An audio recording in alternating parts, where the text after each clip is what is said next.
friends, and welcome back to Gardening Suburbia. My name is Amanda. I am here in Cincinnati, Ohio, Zone 6, and today I'm actually getting started on a fall garden. I know it is midsummer, it's hot. Today it basically felt like you were walking through water.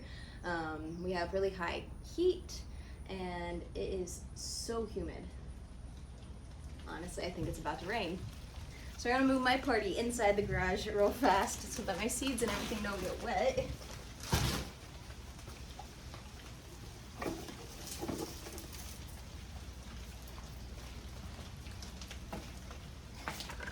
Scoot you guys back. Alright, so for fall garden planning, I really honestly, I think last season I tried doing like a second succession of squash, summer squash, just because they take less time, grow time to mature. Didn't work out too well. This is the first year that I've really had any success with summer squash, because squash bugs and squash vine borers are, big thing that I deal with in my garden. But this year I went through all of my seeds and I tried to figure out what things I really wanted to be growing during the cooler season. I don't really have any giant greenhouses or cold frames set up. I do have a ton of windows sitting right next to you, behind you, that I could put up for a cold frame. To kind of extend the season into the winter. It does get pretty cold here in Cincinnati, Ohio during the winter months.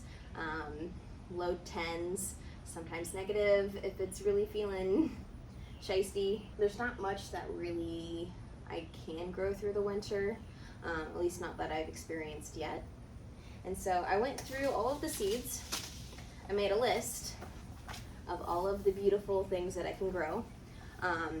So first things first, you need to know how many days left you have. You need to know how many days you have left in your season. When I wrote this, it was 97 days. My first estimated frost is October 21st, I believe. I know I have it in here. There it is. Yeah, it is October 21st. That's just an estimated frost date for my area based on the history. So it could be a little after that date, it could be a little before that date. Again, it's just kind of what Mother Nature decides to do for the season. And then I went through and decided all of the things that I want to grow. So I have tons of lettuces. I really liked the Bib Butterhead lettuce as well as the Bronze Mignette lettuce. These were really beautiful and giant when I pulled them out of the garden this year. I did put some Nero de Toscana kale in my garden earlier in the season, with little to no luck. So I'm going to try this again, but with starts, just because I had such good luck with doing starts of these guys and then transplanting them out once they got large enough.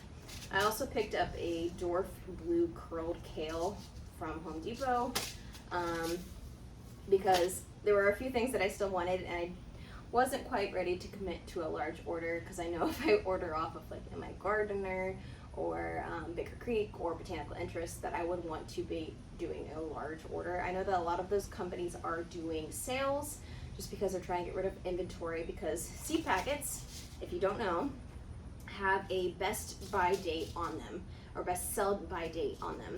That is not the date that you have to use the seeds by. Most seeds, pretty much all seeds, are good for years and years and years as long as you're keeping them in a cool, dark place. There are some seeds that lose germination rate with every season. So I think onions are one of those ones that it cuts like by 50% each year that you go past that best buy sell date. And then anything that has any seeds that have a clay coating on those, so like carrot seeds, I know a lot of people buy carrot seeds that have a clay coating. Clay coated seeds have to be used in that season. that they purchased, because the clay coating kind of kills the germination. It makes it a little less, or it really cuts down on the germination rate on those seeds. I personally don't buy clay coated seeds, or haven't purchased clay coated seeds in the past, but it's honestly just for those really tiny seeds, like carrot seeds are tiny. They coat them with clay so that they're easier to handle, and then you can kind of seam them better and place them, and spacing that is better. So after gathering all of the different packs or seeds that you want to grow for the end of the season, you need to look to see if it's best to start them indoors, if it's best to direct sow, and if it's better to start them indoors, how many weeks you need to get them started. So this Copenhagen market cabbage, which is basically like a pretty large, well, not pretty large, it's a smaller cabbage. This needs to be started 6 to 8 weeks before the last frost. These are frost hardy, so they do better, taste better in some cooler temperatures. So these guys need to be started today, as well as some of my broccolis and the cauliflower. So these are all brassicas. Brassicas tend to have a better tolerance towards the cool temps. They will die after a hard freeze. So if it gets really like more than 5 to 10 degrees, under 32 degrees Fahrenheit, 0 degrees Celsius, those plants are going to have a harder time coming back. No, if it gets really cold, they're not going to come back. But they do better in cooler temps, taste better in cooler temps. So I picked up some cauliflower. This is an early snowball Y variety from Ferry Morris. And then I got the DeChico broccoli, which I did for a spring planting, and this did fairly well. I also was leaving like right when it got super hot, so I wasn't harvesting at peak time. And then I picked up a new variety called the Waldom broccoli, and this also needs to be started fairly soon. Along with my brassicas, I do have some other things that are on my list. I already planted out some American purple top rutabagas, just because those have a longer, they take longer to mature. I think it's like closer to 100 days or something. So I already have those popped out in the garden. I was intending on growing those in the spring, and that just did not happen. So I'm going to try this time around and see if we can get any, but I have not had a great success with root vegetables. I'm still kind of getting a feel for it. So if you have any tips on growing root vegetables, I know that they like a nice sandier soil, something that's looser, so that they can actually bulb up, but I'm still experimenting.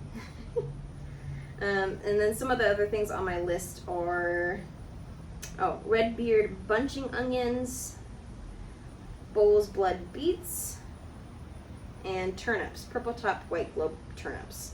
And I think I might have already planted out some of my turnips as well. And I definitely planted some bunching onions out in the garden, and I will show you because they've already started to pop up. And then along with that, I have some herbs like cilantro. Cilantro is like a cooler weather crop of herbs. It really does better when it's cooler outside. It gets too hot and it starts to bolt. So I have some cilantro on here because I love cilantro, especially on some tacos or in some definitely in salsa. And then I have beans, royal burgundy bush bean, and a sugar daddy pea, which I haven't quite found a sugar snap pea that I really like. I don't know if it's just me or if it's just the varieties. So if you guys have any suggestions on a sugar snap pea that you really like, I know Becky from Acre Homestead is just like going crazy over her sugar snap peas. I don't remember what variety she's growing, but if you guys have a variety that you really like, let me know down below. So today, the ones that I'm starting are my lettuces. I'm going to do a succession sow of lettuces. So I'll do a couple of of these guys right now, and then in 2 to 4 weeks, probably closer to 2, I will do a second session of my lettuces, so that once those guys get popped in and are about to be ready to be harvested, I can go ahead and pop in another wave. And then I'm going to do my brassica starts. And then for funsies, I had been holding on to this. This is a wheatgrass giant packet. This will sow an entire flat, an 8x10 flat, or 1020 from Bootstrap Farmer, flat of wheatgrass. I used to use wheatgrass, okay, background story. I used to be a smoothie barista. In high school, I used to be a smoothie barista for my stepmom who owned a franchise. And wheatgrass shots were like the go-to. People would always drive through to get a wheatgrass shot, blend it up with, and then sometimes the really special people would get a squirt of lemonade or lemon juice, just to really spice it up. But these are so good. So I am going to do a flat of these. I'm pretty sure you can get a harvest from the first set of greens that come out, and I've read that you could let it, like a cut and come again kind of method, but the second, third, whatever harvest that you get is not going to have as many of the minerals and vitamins as the first harvest. But I still may go ahead and get a second harvest off of this. But I'm going to do this as well today because I'm thinking about it and I've been holding off on it and I want to get it done. So for all of my lettuces, I'm going to sow these guys in these little 6 cells from Bootstrap Farmer. I did go ahead and wash and sanitize all of the trays and plugs that I'm using today. I still have a ton that are still dirty from all of the fruits and veggies that I put out this season, but I'll eventually get to cleaning those. But for now, I'm going to use the ones that I did clean. I'm going to use the 6 cell ones for the lettuces, and then I cleaned just enough of these 2x2 cells for the brassicas, because those guys I'm going to give a little bit more room so that they can grow, and I don't have to worry about uppotting them in between starting them from seed and then transplanting them out. So I'll start with the lettuces. I have a Bright Lights Swiss chard, which I grew this my first season and I really didn't use it much, but I also think that I was still kind of getting my hands on gardening, so I'm going to give this another try because I have seeds and I am curious. I think for the Bed Butterhead and the Bronze Vignette, I'm going to do 6 starts of each. Got those 2 guys. And then I think I'm going to do 3 and 3 of the Kale Nero de Toscana and the Dwarf Blue Curled. And then I'll do 3 of the Swiss, or maybe I'll do 6 of the Swiss chard. And if I have leftovers, I will pop whatever I have extra into my Greenstalk, the one that's furthest over here, because he is kind of bare and I haven't filled it quite as much as I've been hoping to.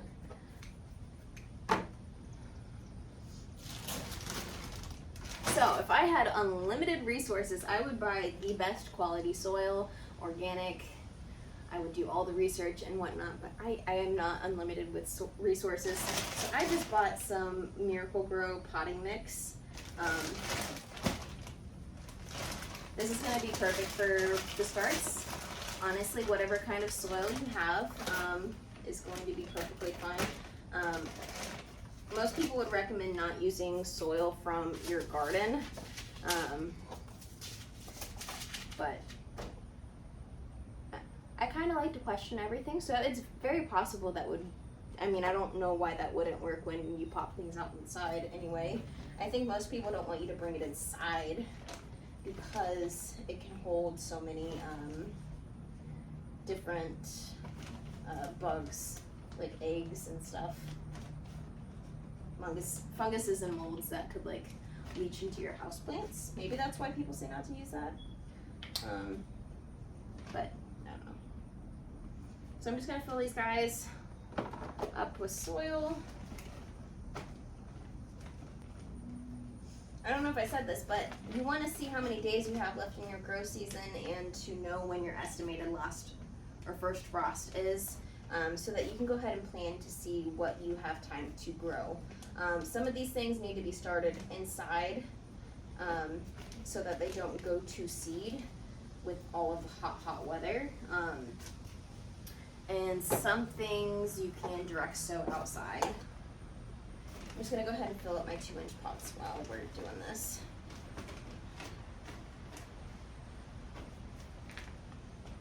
So, again, I think it's all up to interpretation, experimenting, figuring out what works best for your area and your soil and your climate, and honestly with your habits. A lot of what takes, or a lot of gardening is, being vigilant, seeing what your garden does, seeing how plants grow, what does well in what area of your yard, because underneath here by where my fire pit is does not get a lot of sun, so not a lot of things do very well right there. The tomatoes that are directly behind me with that little kiddie pool, those plants honestly are not as big as my other tomato plants because they're not getting the same amount of sunlight as the tomato plants that are in the ground, where I have my cattle panel trellis. So that's all up to experimenting. I put tomato plants there because I wanted to see what would happen, and honestly that's the best space that I had for those plants. I am still getting tomatoes off of those. I actually harvested one tomato off of one of those plants. I have a mushroom basket tomato right there.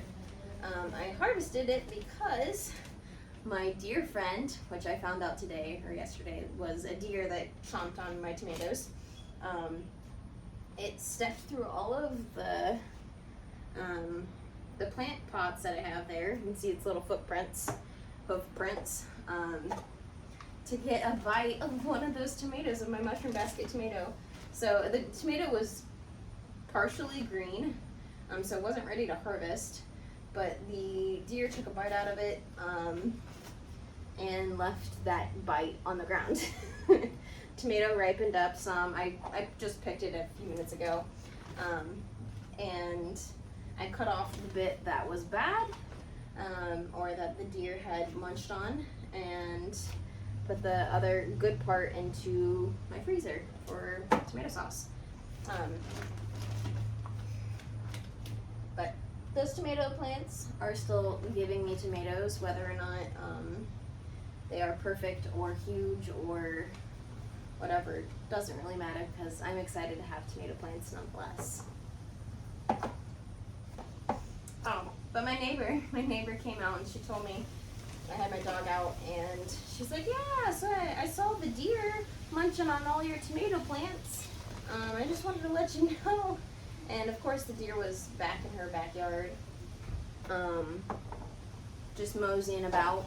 My dog started going crazy because he saw the deer, and the deer's like 5 feet from the fence, just looking at my dog while my dog was going crazy, barking at the deer to, get it to move away, and the deer did not care. So, my dog was trying to do his job, protect the garden, but the deer had no cares. Deer said, I'll come back tomorrow for that tomato.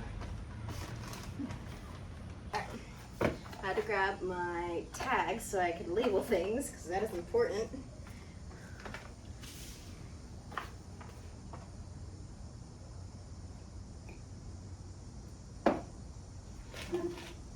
Alright.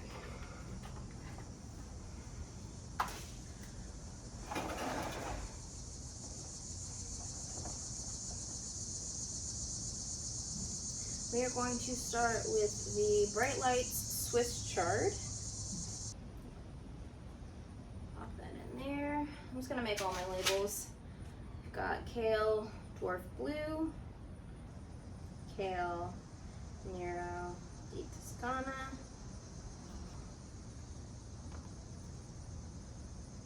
bronze, mignonette, and then our bib butterhead.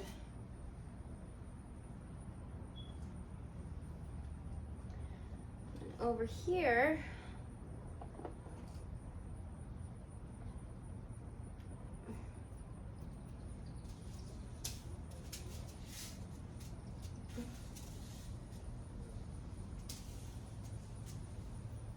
We're gonna do 4 of the early snowball cauliflower.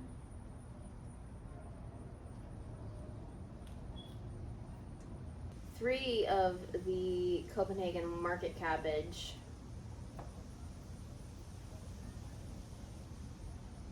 3 of the xoxo broccoli, and 3 of the Walton broccoli.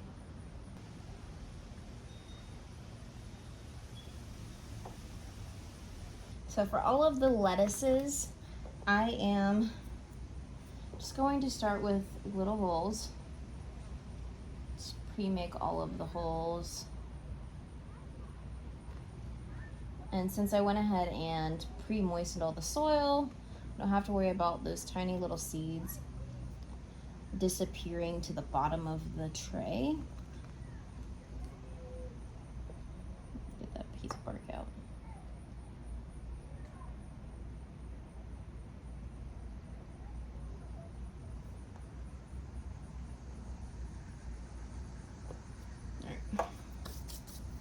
Start with our Bright Lights Swiss chard. I've had these since, this is like the first packet of seeds I think I purchased. Yeah, pack for 2021. That was the first season that I started really like getting into gardening. These seeds look very much like beets. So I'm gonna probably do 2 to 3 seeds per with these guys.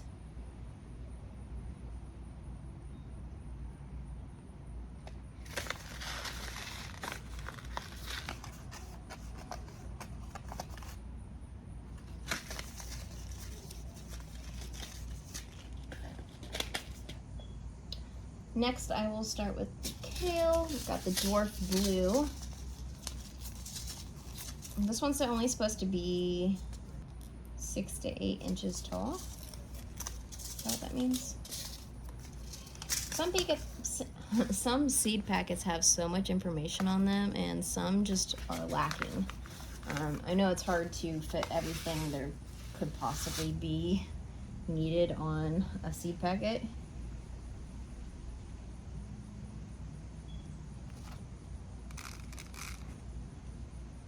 Almost impossible. Probably put way too many seeds in there, but that's okay. We'll thin this as we get there.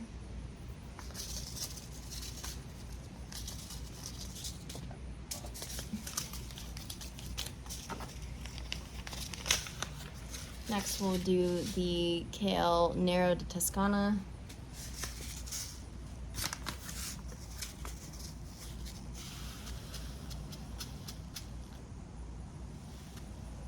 Try to put 2 per.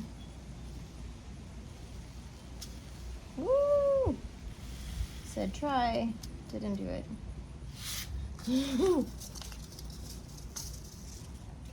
and bronze mignonette. I really, really liked this lettuce last time, and it's so pretty.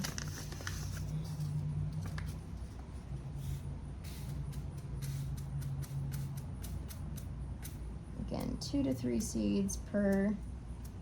It's perfect.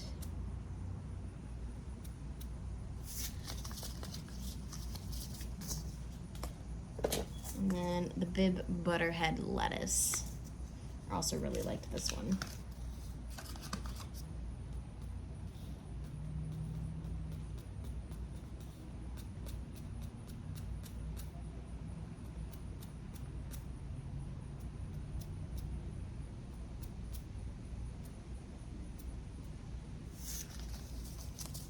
Alright, those guys are all finished. Just cover them up with some soil.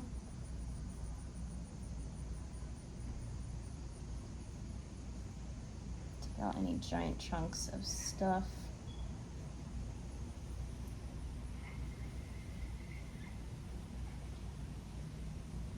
We'll move on to our next big section of our brassicas.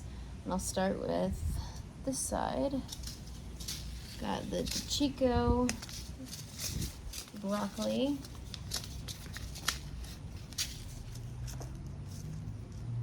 Just Just make a little hole in the center.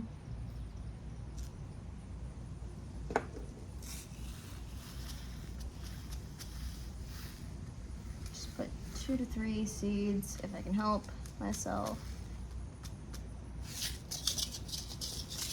And then our Waltham broccoli.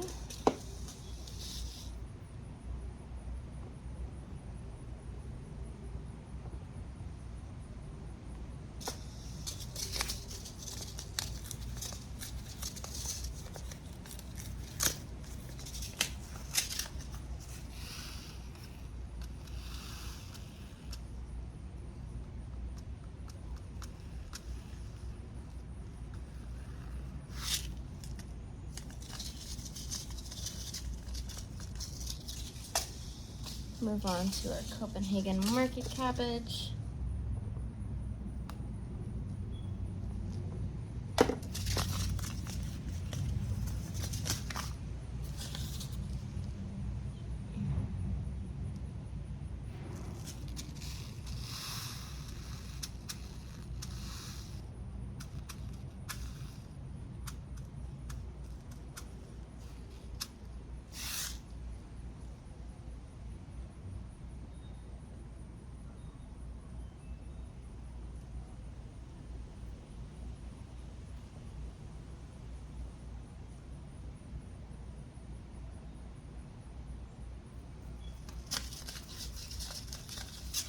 And then last but not least, our early snowball.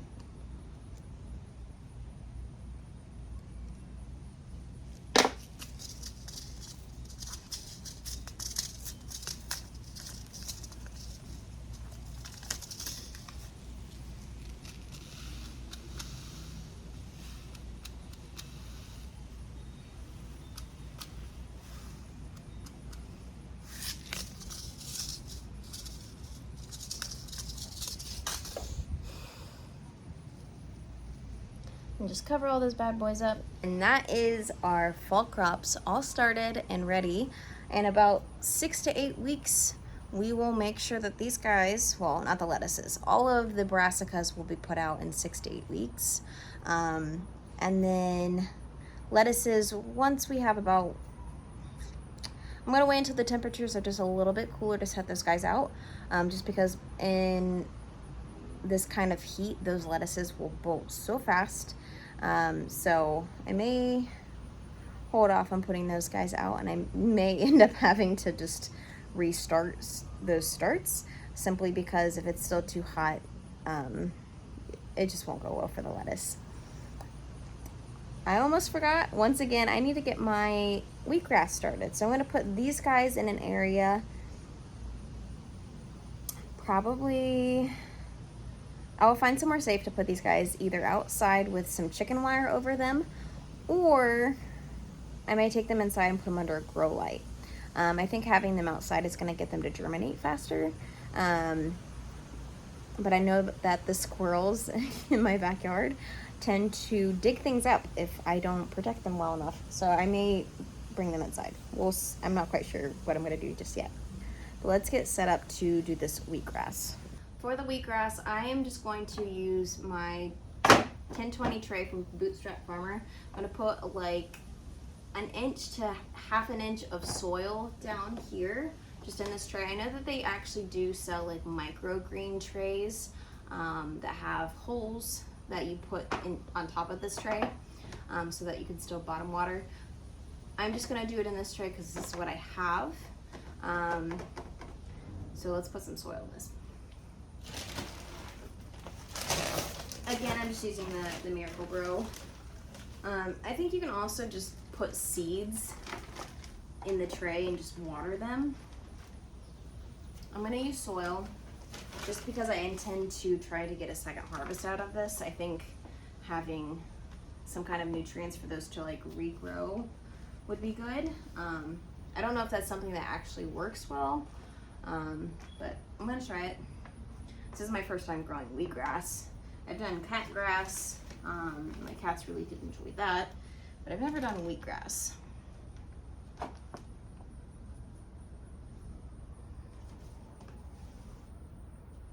But I think having some like wheatgrass shots, taking the wheatgrass, blending it up with some water, and creating like these little like 1 ounce, 2 ounce shots to then add to like smoothies and whatnot would be really good, because that's what we did at the smoothie store that I worked at, and I really enjoyed it like that.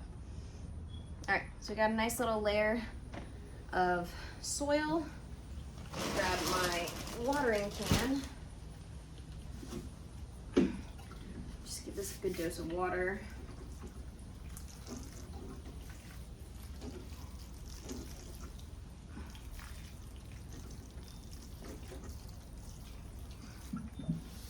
All right.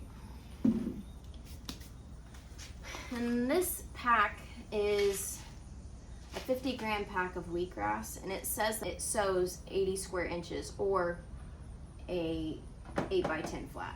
So this is an 8x10. You can soak the seeds indoor to make the germination faster. I'm just gonna sow right now. These are dry seeds. It says it'll take 3 to 5 days for these to emerge.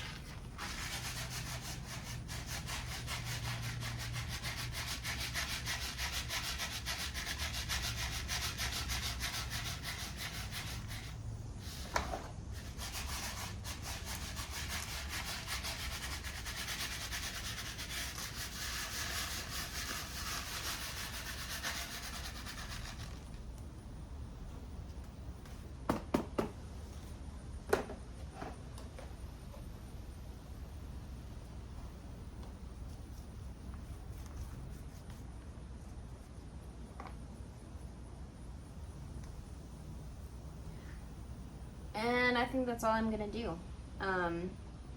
These guys probably won't root too much just because they're sitting on top of the soil. Seed depth says it only needs to be 1/8 of an inch deep.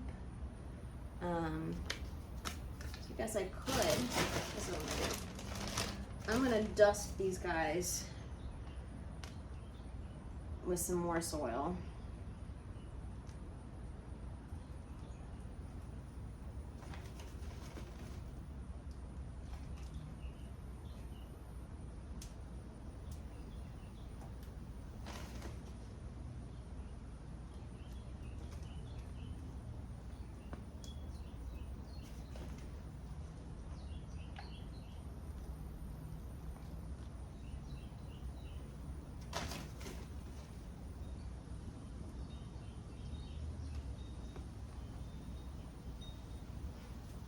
That's all I'm gonna do. I think this is gonna be awesome. I mean, seeds wanna grow, so I think this has a really high success rate. So thank you guys so much for joining me for a planting of fall veggies and some wheatgrass. I will go ahead and post some videos up here for you to enjoy until my next upload. As always, thank you guys so much for joining me in my little backyard garden adventure. And then I'll see you guys in the next one. Thank you guys.